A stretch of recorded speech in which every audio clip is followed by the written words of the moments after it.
This kicks off the February 9th, 2022 regularly scheduled Cohasset Affordable Housing Trust meeting.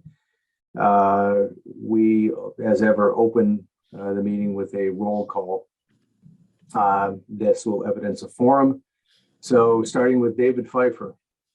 David Pfeiffer here. Okay, Tom Mead. Tom Mead, present. Rob Henry. Rob Henry here. Cindy Matheson. Cindy Matheson, present. And Ted Carr with a new beard. I don't know about it yet, but yeah. I say stick with it. Ted Carr, I don't know. We'll see. You guys look good. yeah. Ted Carr present. Yes. All right. Okay. So we have a quorum. We can get right into this. We have a relatively brief agenda, but there's probably plenty of discussion to come with it. I'm sorry, before I go any further, Lauren, did you get out that revision in the agenda? Because if you did, I guess I didn't see it. I did. It's posted. I can share it here. Hold on a minute. That's right. It's just I'll inform everybody if you don't mind just sending it out afterwards so it's official. Sure. We just added one item to the agenda, and that is a briefing on the conversation we had with the select board about transfer of assets to the trust. So we'll cover that as well. All right. Okie dokie. Is Rob with us? Rob Jeffers with us? He's not with us. I can update you if there's any Affordable Housing Steering Committee questions that you have in the meantime.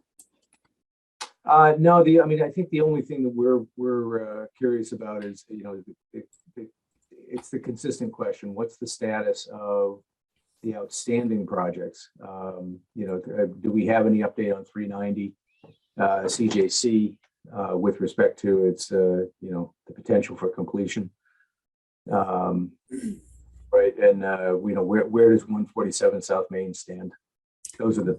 So in a brief summary, based on the update that you got from Rob Jeffers at our most recent meeting, there's no substantial updates on any of the projects. We're still waiting for 390 CJC Highway for the applicant to continue through his steps that he needs to complete to be eligible for a certificate of occupancy. 147 South Main, I can update you that we did receive the signed letter of agreement for the gift donation from the owner. So I will scan that and send that around to the group so you have it for your records. So we do have some progress on that. But other than that, we need that process to sort of unfold a bit more.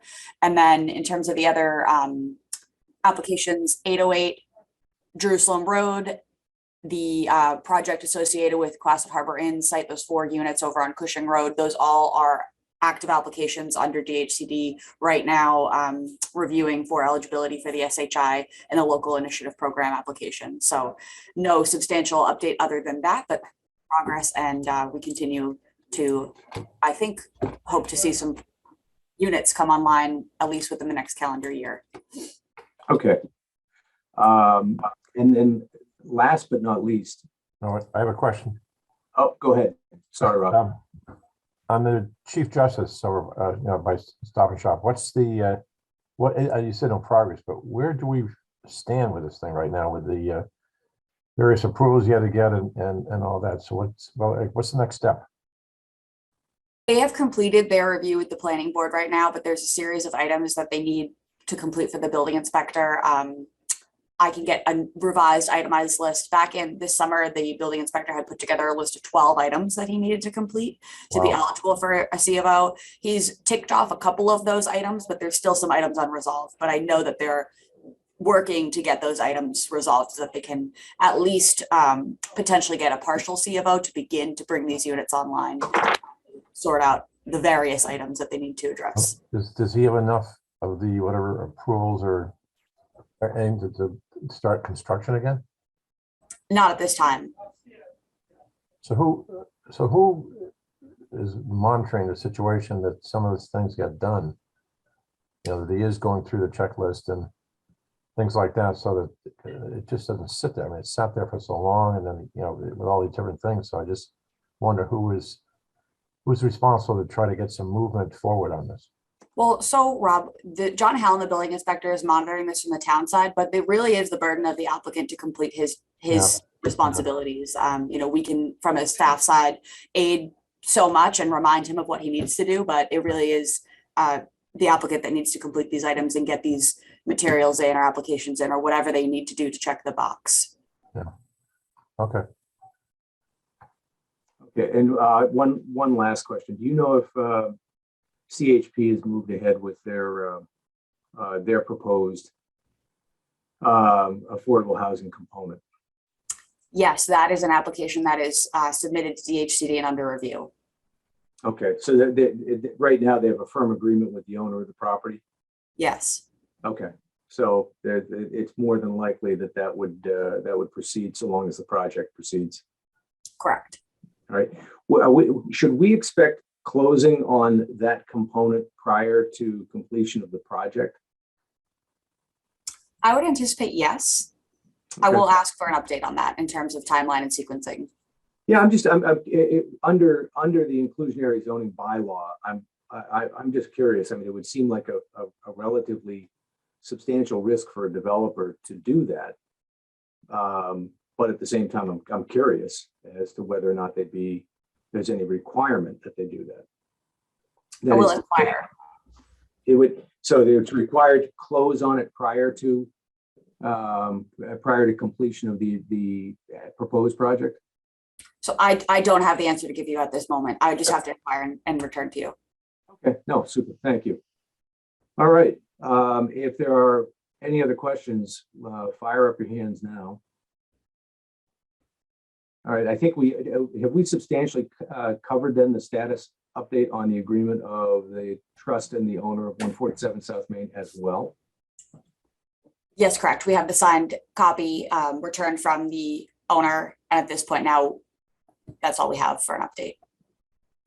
Okay, fair enough. That'll move us along to the third item on the agenda, which is the inserted item, an update on the communications that we had with the select board with respect to including a warrant article for town meeting if necessary for transfer of properties. The two properties in question are the Mill Lane parcel and the Heather Drive parcel.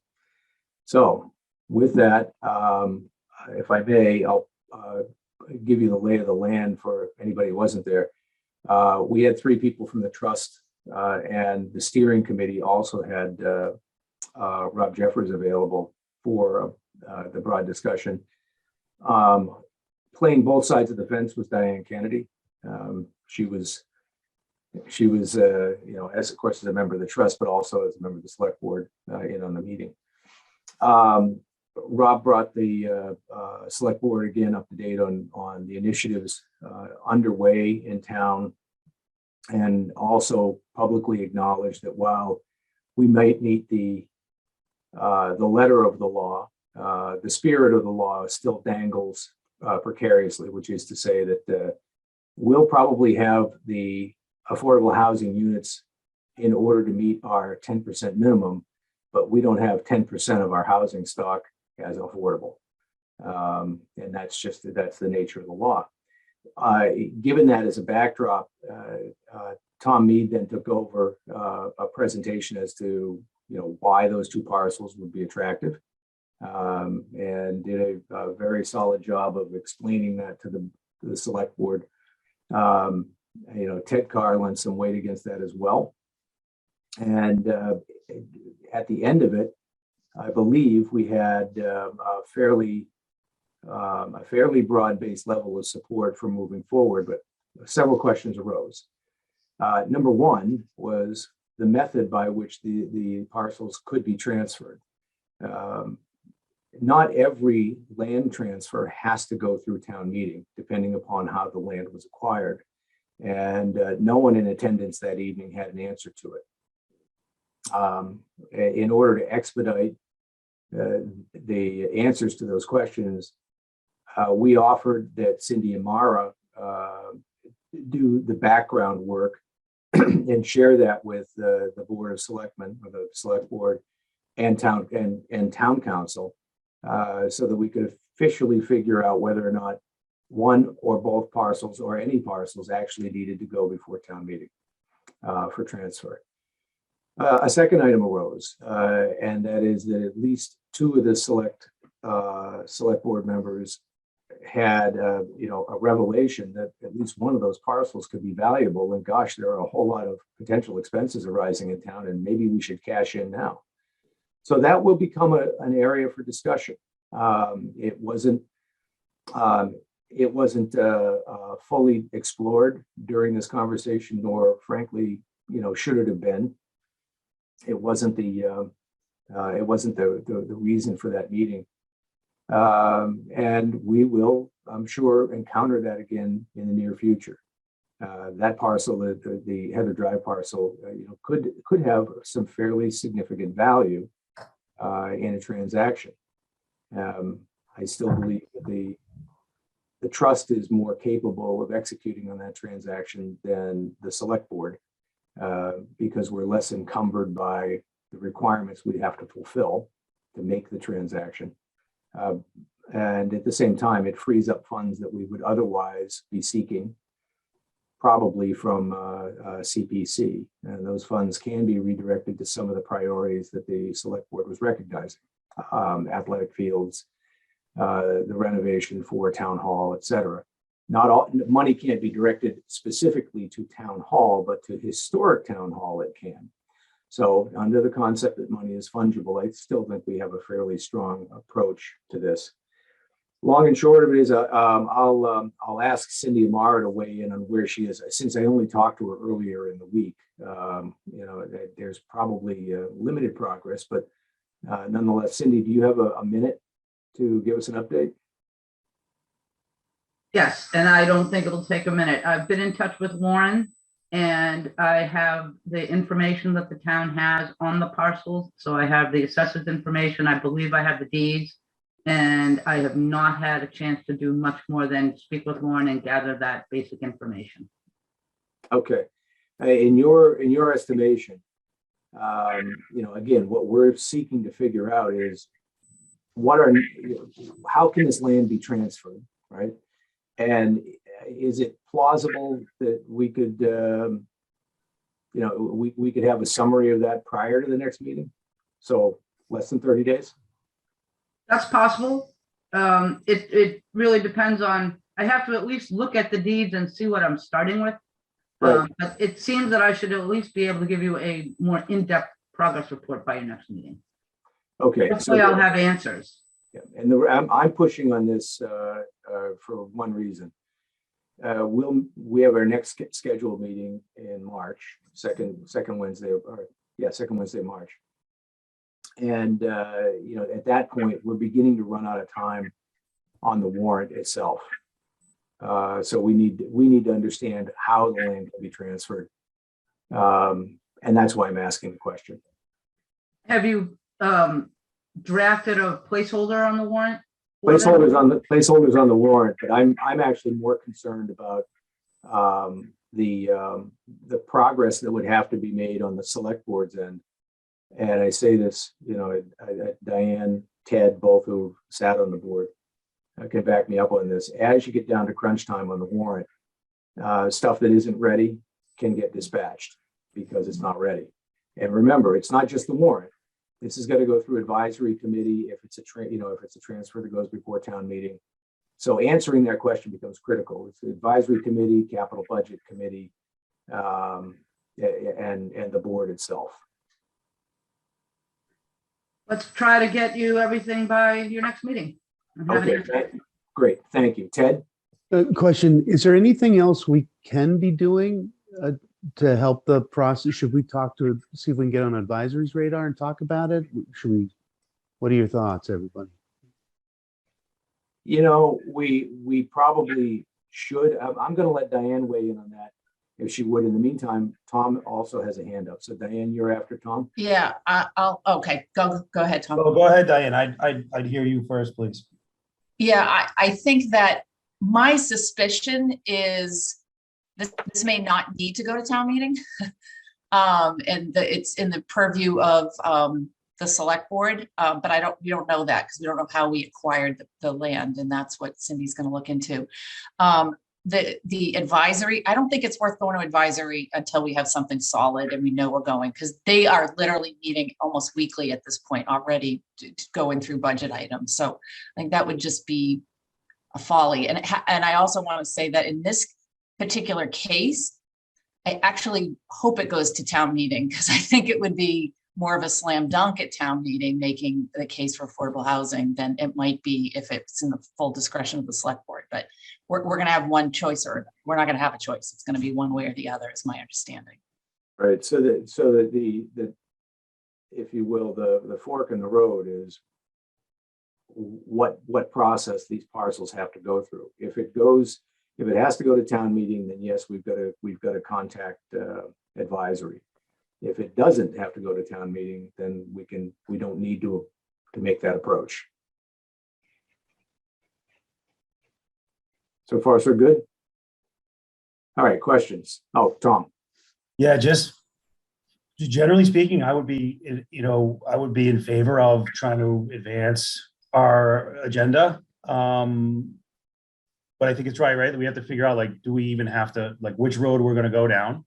And I think we have this possibility to open up a can of worms, which we saw it get cracked open just a little bit at the end of our presentation, which is, if we start waiving this potential, whatever the value of Heather Drive is, around in front of others, speaking frankly, it's likely to get dragged down this rabbit hole of best use of funds and discretionary money versus non and all that other different stuff. So I think, the ball is in Cindy Amara's court. Let's find out each parcel what the process would be and keep in our minds, because I know for me, I just had them tagged together, like whatever the process for one is would be the other. I learned something new in the meeting the other night, which was depends on how we acquired them, will depend, we being the town, will depend how they could be conveyed. So, I think we kind of bring we'll let Cindy do her work and then figure out, just how much fanfare is going to be needed.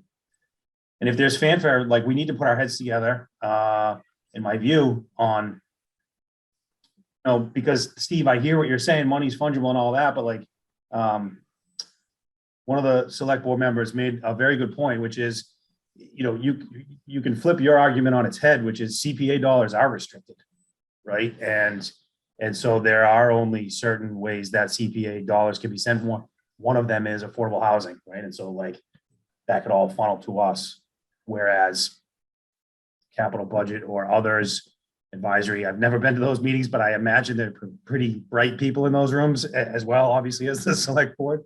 So, they'll start to do that game theory or scenario analysis, whatever it is, that we don't want to, kind of get into those discussions, I don't think, until we have to. And then when we do, we better go in prepared. Yeah, no, You're absolutely right about that. You can turn the argument on its head and then do it again. Because the fact Welcome to a select board meeting. It's definitely circular. Yeah. It gets very circular. And I just as a bit of history, some years ago, the town determined that it needed on average about $1.9 million a year simply to maintain its capital stock. And we had absolutely no money that we put toward it. Right. And over the years, through a number of initiatives, the town has created a funding structure for capital. And now that funding structure averages better than $1 million a year, and in some cases has been much higher. And you'd be surprised, shocked even, at the amount of need that suddenly arrives at your doorstep when people find out that you have money. Right. So the same argument applies to CPC. You'd be surprised how many people come before CPC because they must have, absolutely need, can't live without something in particular that CPC can fund. And it becomes very attractive when they see that CPC is shelling out $800,000 at a whack, $500,000 at a whack to affordable housing. And that's, I agree with you. The real to me, the real value of the transfer of one piece of property for funding for us really comes down to this. If you've ever seen the town try to act quickly, Rob, this is all for you, then you'll laugh your ass off because the town can't act quickly. And it's not that they're incapable, it's that that's the function. It doesn't operate quickly, and it's designed that way. And if it did, about 18 years ago, someone would have looked at Heather Drive and went, that's worth some money. Maybe we should sell it. That hasn't happened. We've got parcels all over town that could be relatively attractive for any number of purposes. Having said that, the parcels that we've examined that came through a review at the steering committee really are those that are most likely developed as housing. And from my perspective, if the town decides, the select board decides that that's a parcel that they want to use for fundraising for something, the process that they'll have to go through is very different from the process that we would have to go through. And from that perspective, it's more hidebound in a bidding process. Go ahead, Diane. You've got relevant conversations. So No, I just want to add to that because I think it's a good case for us. And then Lauren raised her hand when I was speaking earlier, so I don't know if she needs to clarify something. Sorry. Yeah, go ahead. Why don't you go, Lauren? Was there something before I? Oh, sure. I just wanted to share with you that just briefly, the information I got from the treasurer was that both the parcels had they were a tax possession process. So I just wanted to give you that bit of information. And then also I wanted to just let you know in terms of timeline, I called to Tracy upstairs a minute ago. The warrant is closing April 8th. And then the advisory committee typically meets Wednesdays. They don't have a set schedule yet, but it's likely going to be every Wednesday in March leading up to that April 8th deadline. So I just wanted to let you all know that for planning purposes. So the fact that those parcels are likely acquired by tax taking would mean that it's a town meeting decision ultimately. So that I think we can work that in our favor. And then one of the things to Steve's point, I think when we build kind of the case around why it's better going into the affordable trust per se than the town, we can't direct that $500,000 anywhere. The town can't say, I'm making up that number. We're going to sell the Heather Drive property. We're going to get $500,000 and we're going to put it towards this. We can't do that. It becomes free cash and a free for all. So in another year, whereas this could go directly to the trust, and we get our certain percentage of CPA funds every year, but then we're not rating the unencumbered CPA funds so that those can be directed to appropriate projects like town hall or building a field or that kind of thing. So I think there's a very logical case to be made that this is the right way to go. So one other item for clarification: free cash is a wonderful misnomer. It's never free. Unencumbered funds. Unencumbered funds is the name that's now DOR gives it. But ultimately, it's the same thing. It's money that wasn't budgeted or was budgeted but unspent. And as Diane says, it has two hitches to it. Number one is that it typically can't be divvied up until the next tax year. But more importantly, it generally can't be divvied up without a vote of town meeting. Okay.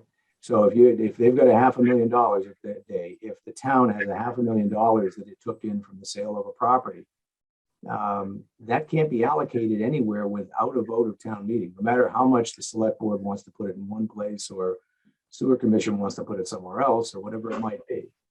It has to be voted to be applied. And now you're 2 years out from the day of putting a piece of property on the market. So right. So Rod, now you see why things don't work so fast. Yeah, doesn't mean you have to like it, but I have to. Yeah, well, there you go. All right. Any other commentary on this particular item? That one observation is if both of these parcels were tax takings by the town, assuming that that's correct, then Cindy's work probably proceeds a little bit more quickly, because our understanding is that a tax taking leaves the disposition of those parcels entirely in the lap of the select board. So Opposite. Cindy, I think. that's what we've been. I'm sorry, Ted, go ahead. Did I just hear, is it town meeting if it's a tax taking? No, go ahead. Am I Dan. wrong? You go ahead. I see you're about ready to talk. I'm asking Cindy. I think it's the other way. I'm gonna have to double check because now I keep getting them back and forth and back and forth. It's one of those things you always double check and look. If it's foreclosure, if you took it as foreclosure, you might be able to not go to town meeting, but I'm not 100% sure. It's one of those, I always flip them, so I'm gonna look before I tell you. Yeah. Okay. My understanding is the opposite, but I'm caught in the same vortex as you, so. And now you know why we asked Cindy to look into it. Good. But knowing that Thanks. we have the information, we can get you an answer pretty quickly. Yeah, good. Fair enough. Ultimately, that's the critical point. And if you would, Cindy, once you know, share it contemporaneously with ourselves and town council. I will do that. Okay. Do you want me to send it to you, the housing trust first before town council? Well, yeah, it is our request for work, but it's not. I don't think we need any sort of approval. Okay. I think it's really we volunteered to undertake this footwork in order to expedite it on behalf of the town. Okay. Okay. So, all right then. Let's move on to the next item on the agenda: new business goals for 2022. A conversation that we had initiated, I think, last meeting. And I don't believe we reached any specific conclusion. So does anyone want to open with their view of what might be achievable goals? Rob Henry. I still want to go back to what I suggested. I think everybody agreed that we really establish, we can establish some general goals, but we really need the objectives which lead to the goals. And Okay. I mean, I made some notes on different objectives that can be worded different ways, but and then also goals. So I don't know which way you want to work first or what anybody wants to do. Does everybody agree we should have, I mean, really, anything I've ever done, you need objectives before to attain the goals. You can have a goal, but how are you going to get there? Okay. Well, why don't you open with what you have? Well, I've got goals here that now that I have my new eye, I need some reading glasses sometimes. And again, that we can word these anyway, but one would be develop a list of properties for consideration of affordable housing, which we started, but we need to have that as a, done in writing. The second one is I suggest a minimum of 3 additional developers committed for the new properties under construction. Another objective is to plan for a PR program to keep the town officials and the town residents up to date on projects within AHT. We've talked about that before, that now that we actually have things going, we want to make sure the town and everybody knows that we do and has an appreciation for it. And then a fourth objective is identify and contact additional financial resources for upcoming new projects. So we've talked again at different times that we need resources to fund these projects. So that should be an objective. And then that would go into goals I have, which would be 1, start construction on 808 Jerusalem Road, start construction on 147. Have town residents realize affordable housing is progressing in a positive direction for required 40B affordable housing. And then the third goal would be identify, as we do, identify new locations for 40B construction. So these aren't all like brand new ideas. We don't need new ideas. We just need to be, I think, a little more organized so that we can show a plan of action and goals that we want to attain this year. Good. This is a fairly comprehensive list. Yeah, excellent. Before we go any further on this, Rob, do you have anything specific? Or not Rob, I'm sorry. Does anyone else have anything specific they would add to it? I would just sort of broadly say the socialization of objectives and things is, I think, important for us. So I like the PR piece of it. But I think to the extent that we can show positive forward movement I think this is an excellent list, but I think that's going to be important for us. All right, Rob, forgive me, one more time. Would you just run through the punch list, not the punch list, the bullet points as you read them off? The By objective, the way, just so you understand, we don't have a minute taker for this meeting. So that's why I'm asking. I'm going to do this exactly once. I talked to the town manager. He's hopeful that he'll be able to have an assigned administrative support for us for next meeting for a variety of items, but management of minutes is one of those things. Not that we don't appreciate everything you do, Lauren, but I don't think minutes are in your mix. And we have the capability, the financial capability of doing it. So, Diane, I do see your hand up, but if you don't mind, I'm going to have Rob hit the bullet points one more time in order. number one, objectives, develop a list of properties for consideration with the Affordable Housing Trust. Okay, now I'm going to stop you there for just a second. In your mind, this is a list of properties in which the trust itself would take the initiative of starting a project. Pursuing, yeah. I Okay. mean, we've got a lot on the list, but this just needs to be solidified. Okay. Next is, and again, this number could be different, but to establish a minimum of 3 additional developers who are committed, for properties under construction. In other words, as we get properties into the trust, we have maybe some developers that are that we know would be interested when something comes available. So from your mind, it's almost as if you're looking for a bench roster. I'm sorry, what? A bench roster. Right now, we put out a request for proposal for 808 Jerusalem, and I think the Right. only response that we received was from Habitat, correct? Right. Right. So what you're looking for is a bench roster, a number of other operators that we might Right. pursue. Potential people that would be willing to work with us. Okay. And then number 3 is plan a PR program to keep town officials and town residents up to date on projects within affordable housing, AHT.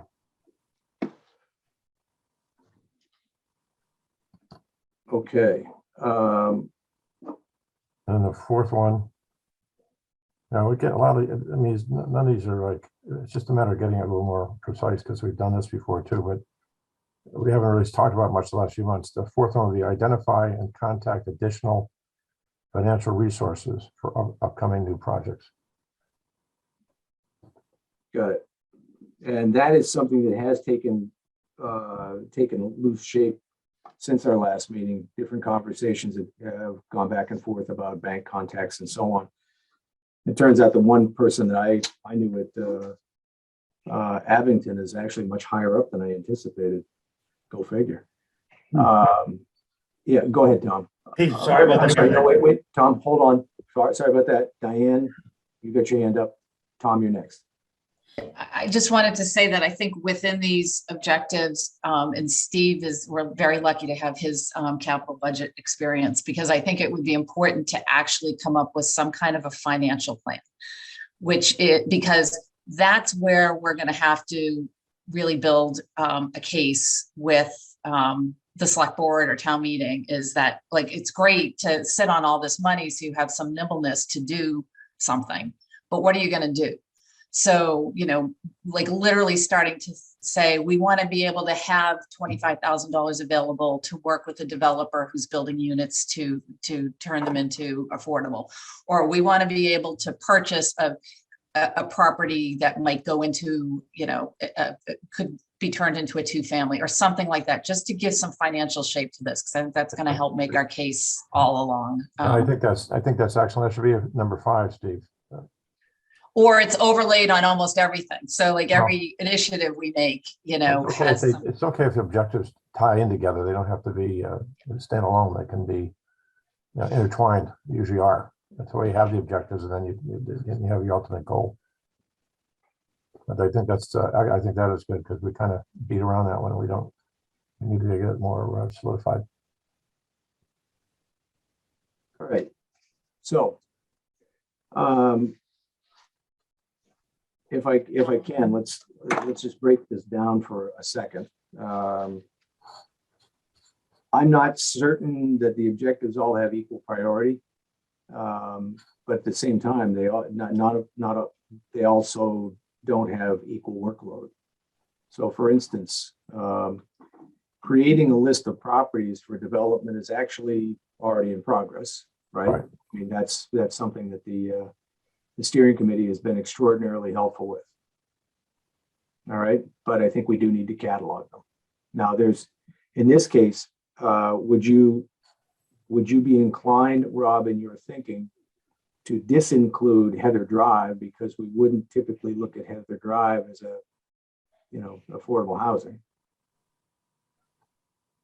Well, if it's not going to be applicable to affordable housing, then you would include it. But there's nothing wrong with including. I mean, I don't know where it's going to be someday. I mean, you can have it on a list with a note.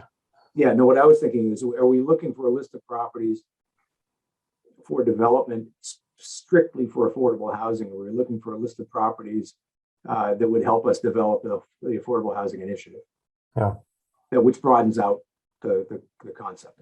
I mean, on this list is going to be CHP. It's going to be 390. Justice Cushing.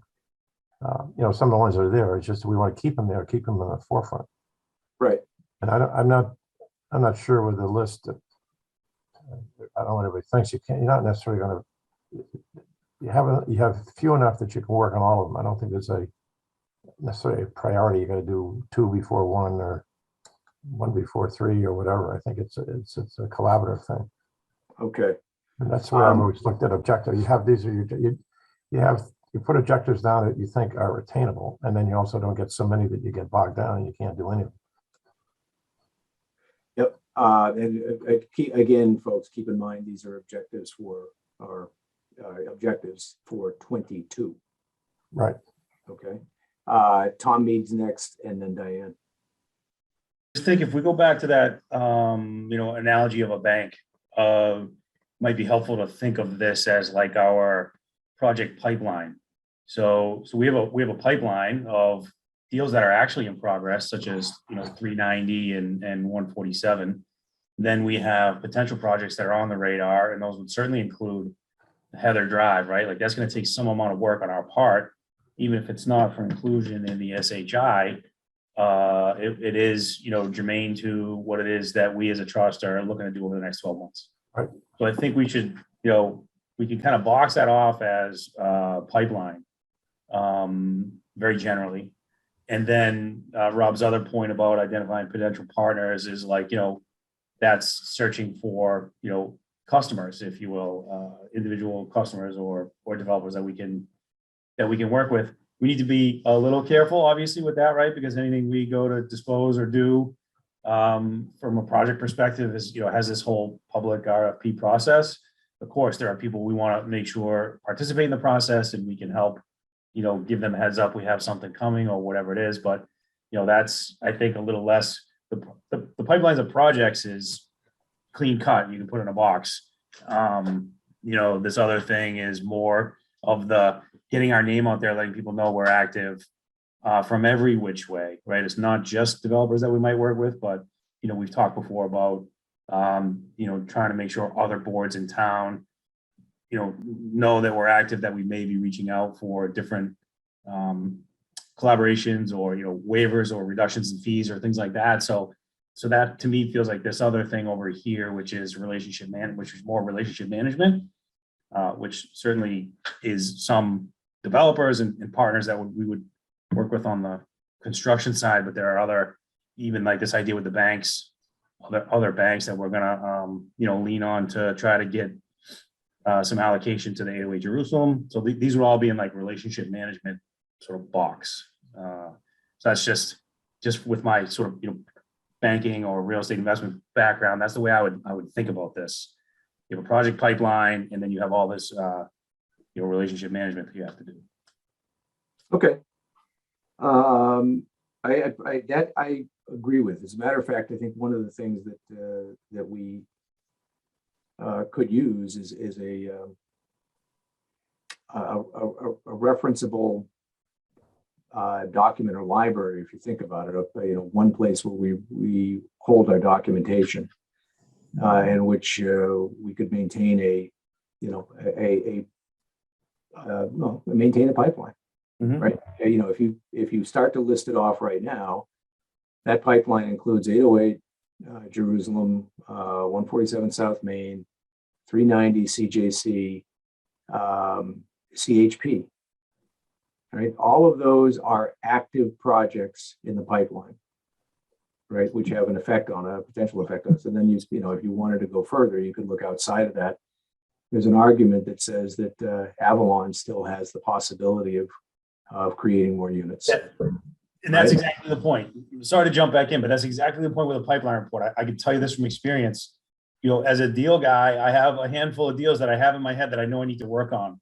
But then there are a bunch of other deals that, fall on and off the radar. So if we have literally like a pipeline report in Excel, and I'm glad to take the first stab at it, you would include things like Avalon. You would include things like, was it Spring Street, right? That development deal that has been approved. It's for sale. Nobody knows whether or not it's going to get done, but we should put that on our radar. Why? Because you come to a financial plan, right? All these things are tied together. You come to a financial plan, and what if all of a sudden we come out with our budget and we say, just like we, offered, the money to the guy on 147 South Main, and $75,000 minimum to 808 Jerusalem, do we make an allocation for soft costs, pre-planning soft costs to whoever would buy Spring Street? Say, look, stay with the approval that's in hand, and we'll help you with your pre-development soft costs up to X dollars. And so if we have everything on a pipeline top to bottom, that helps. It's a circular, it's a feedback loop, and thinking about our budget for the next year will depend on what we know we have in the pipeline, even when we're not, it's not in front of us every day. Like, we all want to know what's going on with 390, right? We all want to know what's going on with 147. Some of these other ones kind of fall off the radar a little. I think this is good because that's basic. In fact, I'm sorry I didn't think of that pipeline, because that's a big term used in sales. You just have a pipeline of projects or jobs or whatever. So I think that to use the word pipeline would be appropriate, because that's basically what I was. And then what do we have that we can use for a shared resource? We use Dropbox, and everybody can, go in and look live at the latest version. Is there anything we can do? Yeah, Lauren, thank you.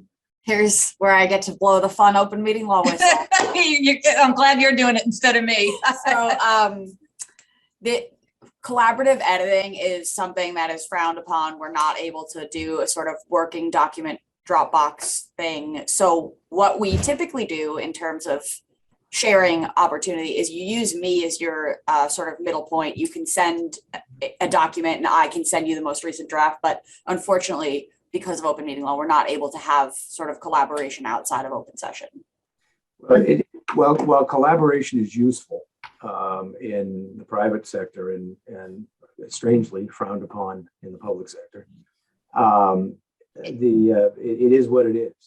That doesn't mean that we should be thwarted from creating a pipeline, a document that can be viewed by anybody. We would, updated on the basis of public meetings, right? A little bit delayed, but the fact of the matter is none of this is so rapidly moving that it becomes untenable.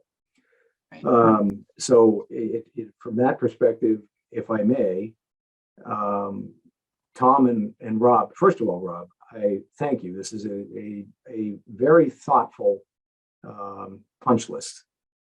It really encapsulates a number of items that we can either use to our advantage or frankly have been ignoring. And so this is a really strong place to start. And I appreciate your thought on it. If I may ask on this particular item, Yeah, take a crack at it, Tom, but please work with Rob on that, on the pipeline. Forgive me. Apparently I have a dog that finds the attack of the killer squirrels worth barking at. There we go.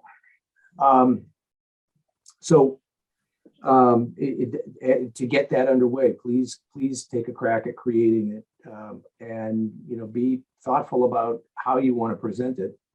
Those things that are truly alive at the moment, those things that are prospective, because I think we should be thinking pretty holistically about not only what we expect to happen, but what could happen with respect to initiatives that, frankly, we aren't even dealing with at the moment. The Spring Street project is an example of that. Or, I'm sorry, Warren, what's the other project that comes and goes? Smith Place. One Pleasant Street. Is it One Pleasant? I always thought it was Smith Place. So Smith Place is a project that was withdrawn. The project that was recently permitted that the building is for sale is One Pleasant Street. Yeah, okay, that's That's fine. that's the one I was referring to. Thank you, Lauren. The Yes, Smith Place is going to come back at some point. I guess that's really what I'm driving at. we would anticipate that it would. Yeah, and Rob, go ahead. Steve, so still keeping in the context, the objective will insert the word, and we'll have the first objective, insert pipeline. But doing the actual coming up with a list and all that is just part of working the objective. So, right, Tom, I mean, so Yes. we're not necessarily discussing what we're going to do in the objective today, but just to, have. Yeah, sorry, I sidetracked it. I'm now putting my Rob Henry hat on. I'm going, well, what can I do? You guys do the goals list, right? What can I do? So I'm going to take on first draft of an Excel pipeline report. That's what I'm going to do. Okay, good. But it is an objective, right, Tom? And that's the objective. Then And that, right, well, that is supporting your objective of, Okay. tracking, progress. Or Yeah, what. and that's a great way to work it. Steve, just two quick things. One is Lauren is so much more pleasant than my grumpy old self, but we need to be sensitive in terms of building a pipeline report that we're not putting on there any properties that we haven't discussed already in open session. So in my view, I have on my desktop, Excel spreadsheet with multiple tabs. And the only tab that I would share back to Lauren, then to be shared with the crew, would be stuff that's been discussed. Some other things, like the couple of things that we actually left off our discussion with the select board, I would keep on a separate tab, not to be generally shared. I can kind of track it. And then as needed, if we're having the executive session meetings or stuff that's like not quite ready for a prime time, I'd keep that in a back tab that wouldn't be collaborated on. We would know about it. Be We aware. walk a fine line, I think Cindy wants to say, and the only other thing, and then I'll shut up, is that are we talking FY23 goals or calendar What? 22 goals? I think maybe it makes more sense to call this FY23 since it might be linked to funding. Yeah, for anybody who's confused by that, we're in fiscal year 23, which ends in June 30th of 23, hence the name. I'm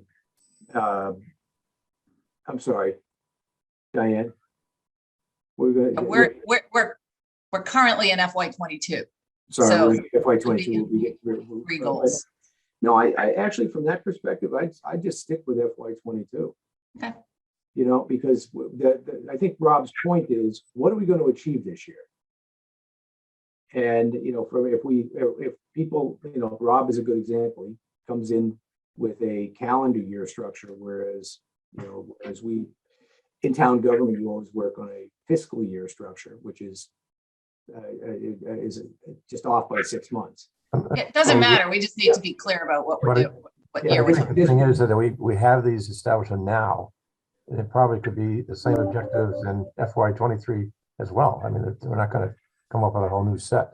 So instead of waiting and putting number 23 on it, let's start with a 22 and it can go right into 23.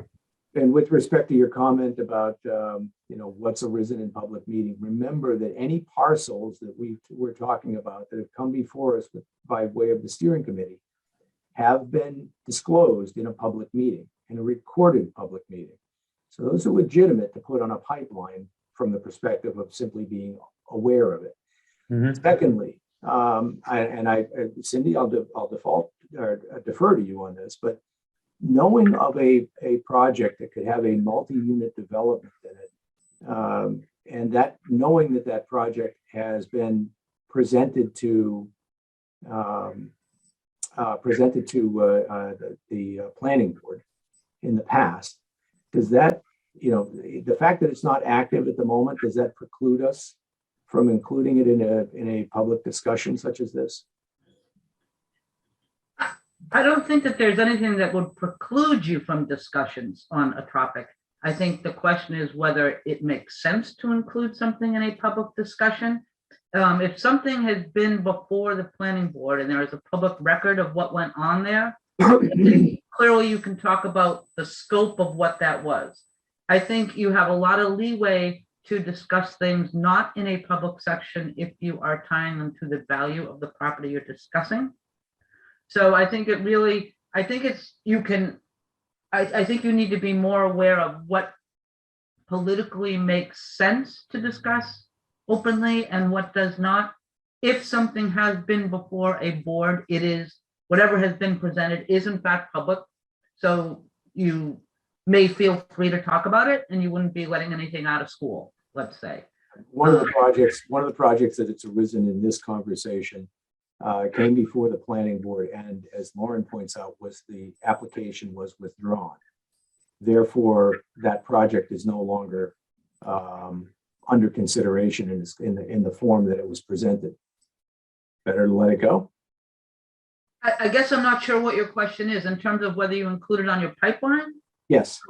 I think that's a policy decision of how much you want to put on your pipeline, and how sure you reasonably are that it may come back, if it could come back. I mean, where it's been presented, you can put it on, try to bring back this project, right? Or a support effort to bring back this project. But I think, to Tom's point, it would be in the back end bottom of your loop as opposed to at the front end of what's active.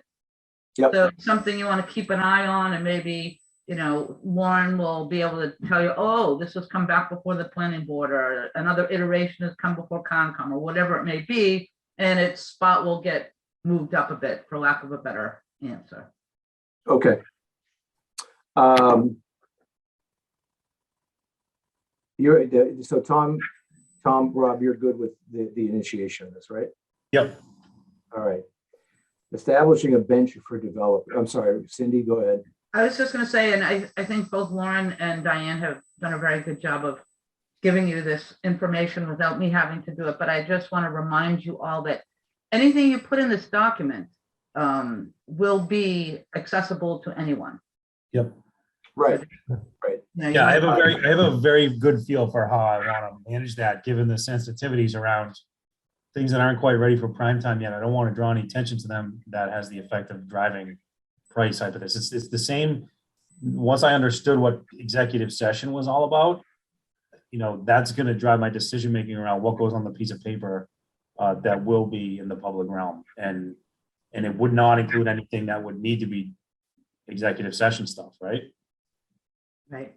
And also keep in mind, if anyone has any questions about whether something should be put down, if it's not quite ready, you can reach out to me before you do it. Okay. First of all, Cindy Matheson, then Diane Kenny, then Rob Henry.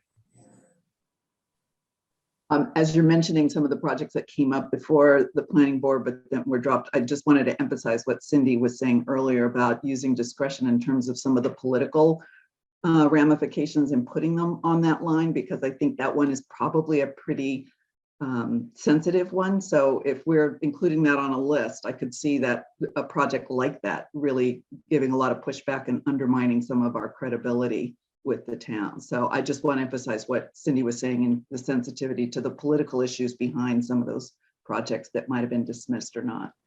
Okay, Diane and then Rob.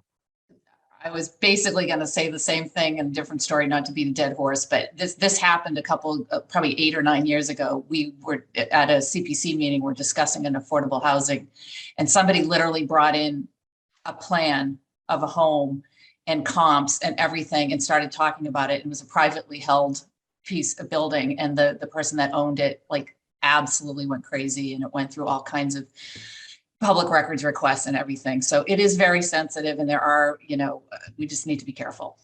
Okay, no, good point. Very good point. Rob Henry, right. Sorry. Yeah, but I think everybody, we're not taught yet. You're getting to the meat of accomplishing the objective. We're trying to establish the objective, which is to have we're going to use the term now, pipeline, a project that we're going to establish a pipeline. That doesn't mean we got to write it all down. And this is like a marketing plan that we're doing here. And we get down into the minutia of who it is and all that. I mean, I'm trying to, I agree with what you're saying about sensitivity. I just haven't experienced as much as you all, but that's when we get down into working. I think that's what, when Tom was talking about it, he was getting down that right. Tom, you digressed. Yeah, I'm in the weeds. I apologize. But I think what we're trying to do today is to say, okay, these are our 5 objectives. And then we have our goals. And then, okay, how are we going to work these objectives? And then you get into the, what can be put in paper and all that type of thing. There's nothing wrong with somebody seeing our marketing plan. There's nothing overly sensitive about that, right? On its own and on its face, no. To me, it's fascinating to work with affordable housing in the town of Cohasset, because if you understand the linguistic representation of virtue signaling, this would be it, right? You got the entire town standing behind you until someone says, let's put some affordable units in this place. Right. And at that point, everything from communicable disease to nuclear experimentation comes up as defense against it. And look, the fact of the matter is that it's, I see Diane cringing when I say this, but this is a fact. And I've seen it already. We have seen it already. 808 Jerusalem, got unfettered support for becoming a public park because it was, quote unquote, the entrance to Cohasset. Of course, the only people that were supporting it live nearby. The facts are as they are. You're going to have, all of you are going to have an extraordinarily stiff spine to defend publicly with your friends and neighbors the reasons why simply creating affordable housing units and creating places for people to live who don't frankly have a 7-figure net worth is a good thing. It is. This is a good thing. Look, I don't know about you guys. I didn't come from, my trust fund was my father firmly shaking my hand and saying, I trust you'll do okay, kid. That was my trust fund. All right. And I've had the great privilege of living in a wonderful town for 30 plus years. But you know what made it a great privilege? Was meeting all the people that were there, all of the people that were there, those folks that were the fabric of the community, who could fix your furnace when it wasn't working. Those folks that laid down the pavement that made the road drivable, as well as those folks that were willing to write a check for the benefit of something that no one else in the town might be able to afford. It was the blend, the mix, the contiguous community that was so critically important. All right. So I'm just saying this, as a matter of practicality, be aware, be ready for it. The pushback will come, right? The pushback will come. And it's just the way it is. Pfeiffer had to go, so and as did Diane. And that we are now 5 out of 7. So look, I'm only making that as a point of clarification. I know Diane, she cringes when we actually talk openly about the realities. And someday, maybe sooner than I would like, someone will pick up a copy, a recording of this, and throw it right back in our faces. I don't have a problem with defending that position, because I've learned a long time ago, if you're going to serve in a public office, you cannot be worried about which cocktail party you're not going to be invited to. That's right. And the bottom line is, it's the law. We were trying to really uphold 40B, law in a town that's required to do, this thing. So we're only trying to accomplish that goal. I don't. So Everybody talks, everybody since I've been on this committee, that talk about it. And, I mean, it's almost an oxymoron anyway with Cohasset. This is why it's moderate living or whatever. So people have got to hopefully be a little tolerant.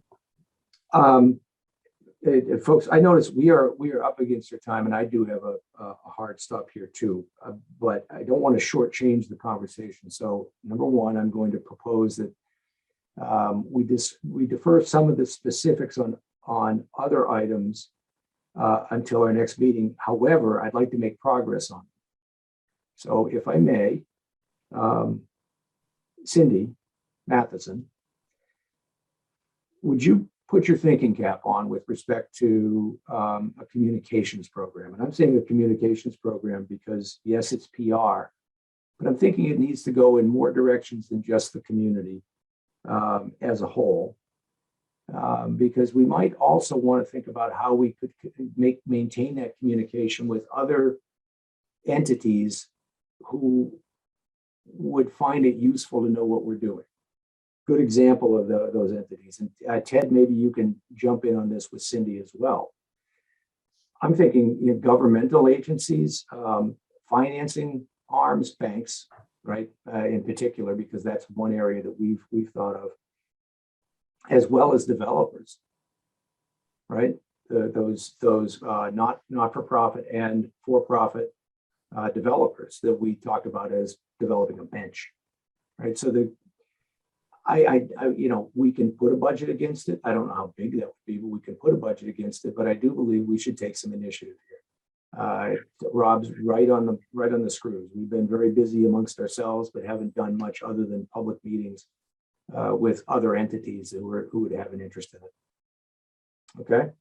So, and that, if you would, both of you, I'm thinking of it from the perspective of what do you propose that we could begin to execute near term, as you know, for that sort of communication in a public forum. Cindy, Amara has a point to be made here too. So go ahead, Cindy.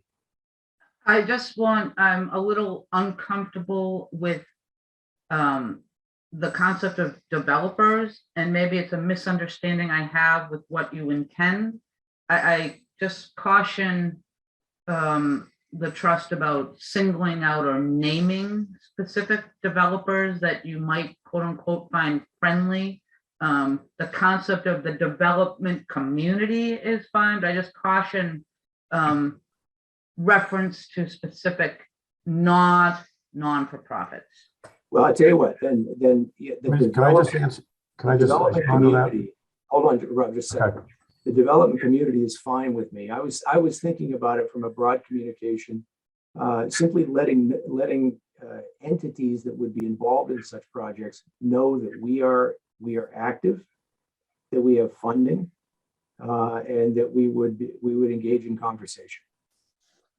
Okay, and Rob, your comments. Yeah, Cindy, I think the thing is that there are, and in particular, I think Tom and I, we know a lot of building contractor, residential developers. We're not going to put out a list of names, especially for public that we haven't talked to. In other words, there's nothing wrong with having an inventory of developers and builders that say, if you have a property available, we would be interested in putting a quotation on that property to build, nonprofit and the whole thing.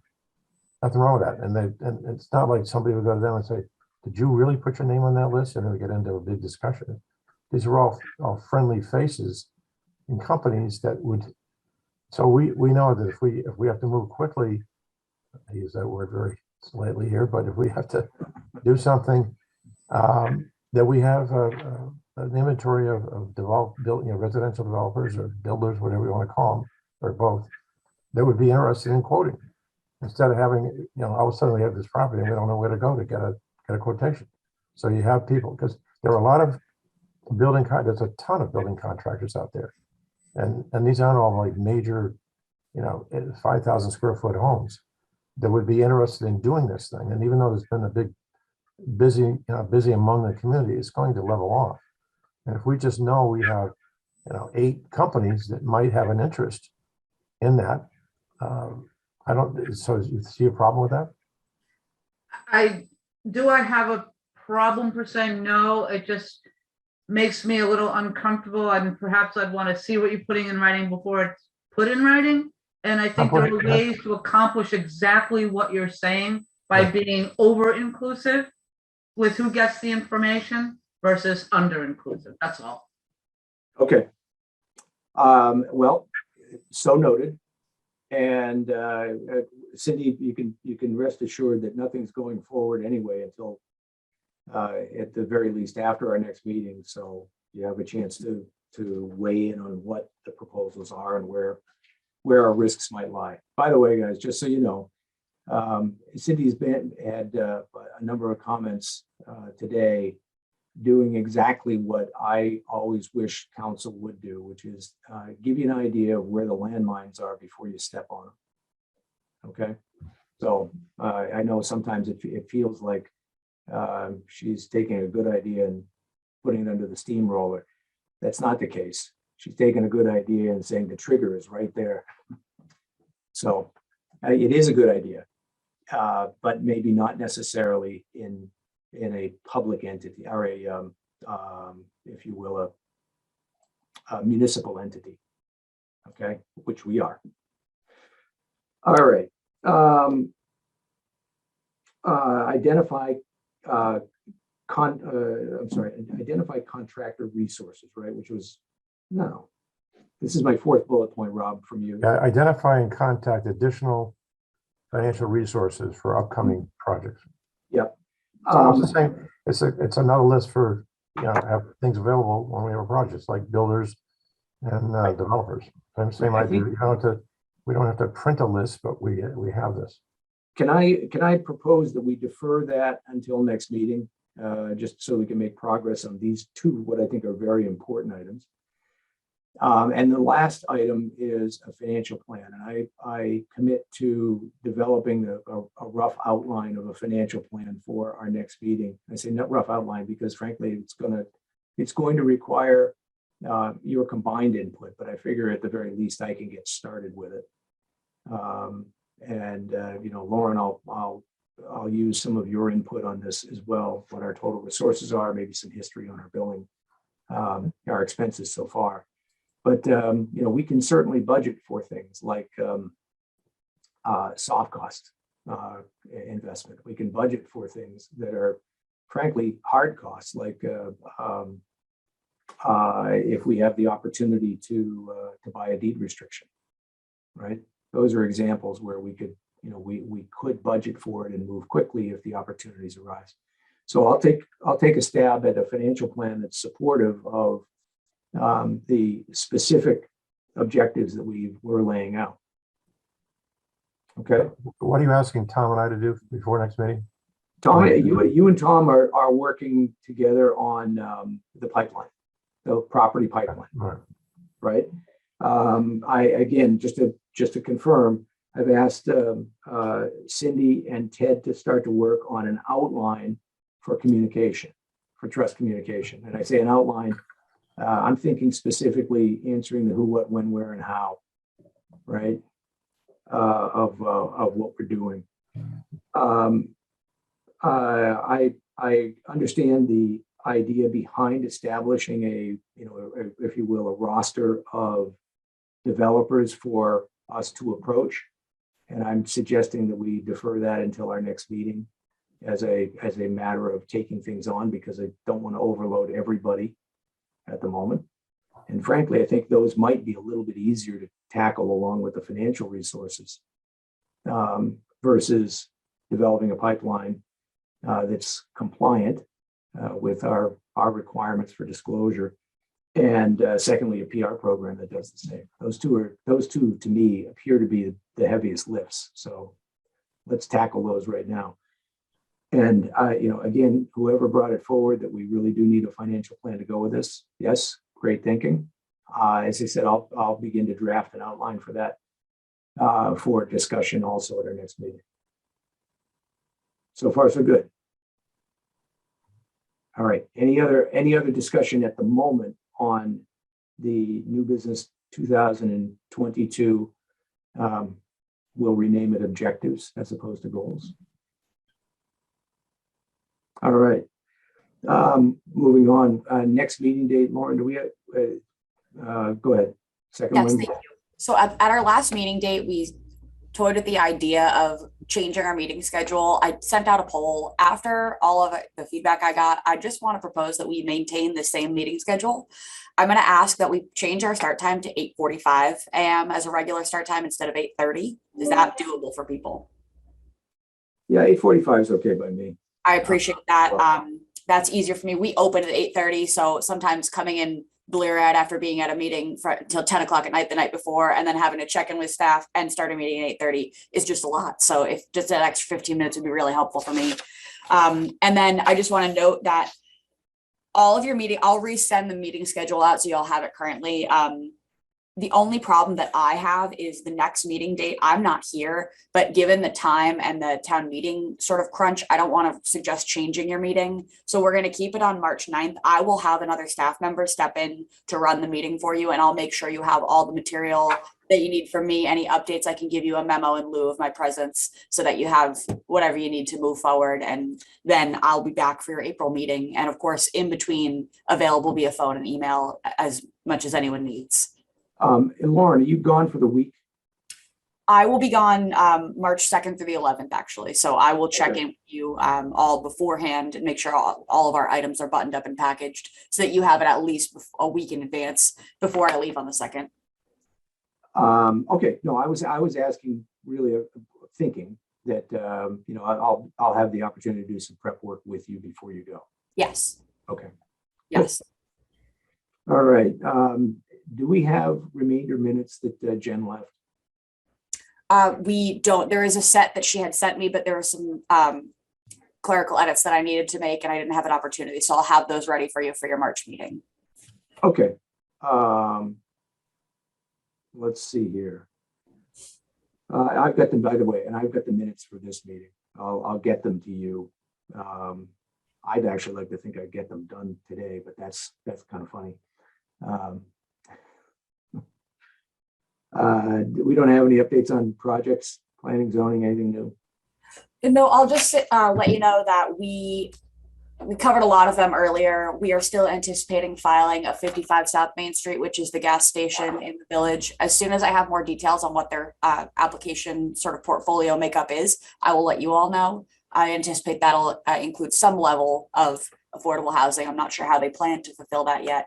And then just, I wanted to let you know that there's a lot of sort of buzz around this residential subdivision over on Jerusalem Road, located at 602 Jerusalem. It's a big, it's about a 45-acre piece of property. There is subdivision approved back in 1998. It was never recorded. It's many years have lapsed. The property owner came back seeking sign off for the board so that they could continue with filing at the registry and proceeding with their path. And then the board, planning board, denied that and actually voted and had a motion to rescind that subdivision. So there's sort of pending litigation as a follow-up to that. But at some point, the reason I'm telling you all of this is because we anticipate at some point that 45-acre parcel will come forward for some sort of development, whether they try to continue to pursue what was approved, which was a 23 lot subdivision back in 1998, or if they come to refile under today's standards to sort of be determined. But at some point, if they do come back, anything over 5 units, which could be just 5 lots, would trigger inclusionary zoning. And that was sort of one of the case factors as to why the board voted to rescind this, because so much has changed between 1999 and now, one of the zoning pieces being inclusionary zoning. So that would apply for a development of this scale. I'm sorry, that was 670 or 690? I'm sorry, could you repeat that? 670 or 690 Jerusalem? The water pipe is very loud. Could you just say that again? Is that 670 or 690 Jerusalem? 602 Jerusalem Road. So that's Yes. that's the Rattlesnake Run property, right? Correct. The parcel, the big piece of property, it's currently undeveloped tucked behind Black Rock Road. Right. Can Go I ask ahead. one question? Can I ask one question, Lauren? The gas station, is that, I know there's a prospective owner there. That hasn't been purchased, right? Is under new ownership. That was executed a couple of months ago, and we've been working with the applicant preparing for a filing. Okay, so it is under the new, the purchase and sale has transpired. To my knowledge, yes. Okay. Good. And when is the what do you want to call it, tenant? When is he gonna have to be out of there? I mean, is there, what's, or is that too quick? Is that too quick to talk about in terms, I'm just trying to understand, because that's a significant piece of property there, obviously. Can I make a suggestion that it's an item of interest for us, Rob, but Yeah, okay. probably best not to speculate about it because there is no application. Okay, all right, so I'm just getting out, there is none, okay. Okay. Any other member comments, though? I just have one. I know I've said it before in this meeting. I'll say it again. An enormous thank you, Rob, for your thoughtful contribution to the goals discussion, the objectives discussion, and really, it's I said this before. I don't know that I've ever said it to the entire group. Well, right now the entire group less two. I've had the good fortune or the misfortune of working in committees now for the past 20 plus years. And you guys have probably all heard the joke, right? A camel is a horse designed by a committee, right? So the fact of the matter is that typically when you gather 5 to 7 people, you generally get chaos because everybody's got great ideas and no one's got a work ethic. This is without a doubt the most functional group of people I've ever been around. And beyond just being functional, you're contributory. Rob, good example. Right? Thank you very much. You're contributory. And we really appreciate it. I say that on my behalf, but believe me, guys, I say it on your behalf too. Thank you again. That's my comment. And if no one has anything else, we'll smoothly segue to a motion to adjourn. Make a I'll move motion. we adjourn. Okay. Can I have a second? Second, Second. All right. Motion to Third. adjourn in a second. Cindy, thank you very much. Cindy Mara, thank you very much. By roll, Ted Carr, Ted Carr, aye. Cindy Matheson, Cindy Mathis and I. Rob Henry. before I say Tom, could you just hang on to the meeting here? Because I don't have your contact information. I have to hang on. And I say aye to adjourning. Okay, Tom Mead, Mead, aye. Steve Gomer, aye. And with that, I'm going to leave, but you guys can exchange contact information. Thanks, guys. Thanks, Thank everyone. you. Take care. Thanks, everybody. Take care.